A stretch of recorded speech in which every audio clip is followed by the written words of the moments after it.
मराठा समाजाला आरक्षण मिळावं यासाठी देवेंद्र फडणवीस सरकारनं मराठा आरक्षणासाठी असं काय केलं जे यापूर्वीच्या सरकारांनी कधीच केलं नाही, याचं महत्त्वाचं प्रारूप आपण आता यापुढे पाहू। 5 डिसेंबर 2016ला माननीय उच्च न्यायालयामध्ये 2500 पानांचं शपथपत्र दाखल केलंय। त्याचा अभ्यास करणं मराठा आरक्षणाच्या अभ्यासकांना अतिशय आवश्यक आहे।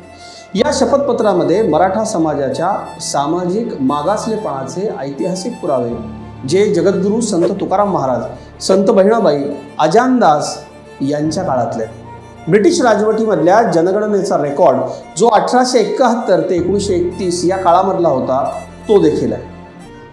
महात्मा ज्योतिबा फुले यांच्या लेखनामधला मराठा कुणबी संदर्भ, छत्रपती शिवाजी महाराजांचे पोवाडे, शेतकऱ्याचा आसूड, गुलामगिरी, 1902 साली छत्रपती राजर्षी शाहू महाराज यांनी मराठा समाजाला दिलेल्या आरक्षणाचं गॅझेट, त्याचं नोटिफिकेशन आणि छत्रपती शाहू महाराजांची या संदर्भातली विविध पत्र आणि भाषणं, भारतरत्न डॉक्टर बाबासाहेब आंबेडकर यांनी लिहिलेल्या क्षुद्रपूर्वी कोण होते या आणि इतर लेखनासोबतच साऊथबरो समितीसमोर दिलेली साक्ष, कम्युनल अवॉर्डमधली भूमिका आणि इतर बाबी देखील आहे।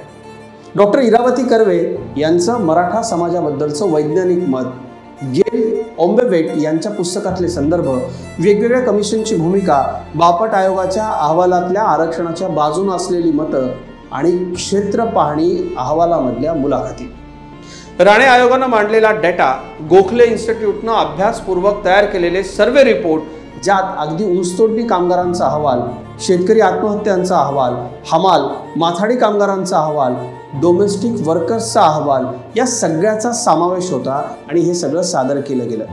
प्रत्येक प्रक्रियेवर स्वतः देवेंद्र फडणवीस लक्ष ठेवून होते। मुख्यमंत्री असले तरी देखील विधी व न्याय खात्यावर विसंबून न राहता ओळनोळ प्रत्येक पान स्वतः वाचून ती खात्री करून घेत असत, कारण यात थोडीही चूक होऊ द्यायची नव्हती। मराठा आरक्षण द्यायचं म्हणजे द्यायचंच हा मनाशी ठाम निश्चय होता। केवळ वकिलांची फौज नाही तर अनेक तज्ज्ञांची जोड या कामाला देण्यात आली होती। प्रत्येक स्टेप पूर्वी मुख्यमंत्री पातळीवर आधी बैठक व्हायची। आधे इधर जाओ, आधे उधर जाओ, बाकी मेरे पीछे आओ असा तेव्हाचा राज्यकारभार नव्हता। परिणामी हे आरक्षण माननीय उच्च न्यायालयात त्याच युक्तिवादावरती टिकलं आणि आताच्या भोंगळ कारभारामुळे, नंतर उद्धव ठाकरेंच्या सरकाराच्या भोंगळ कारभारामुळे ते सगळे मुद्दे असून देखील सुप्रीम कोर्टामध्ये आरक्षण गेलं। वरची यादी पाहिली तरी देवेंद्र फडणवीस यांचे यामधले प्रयत्न अधोरेखित होता।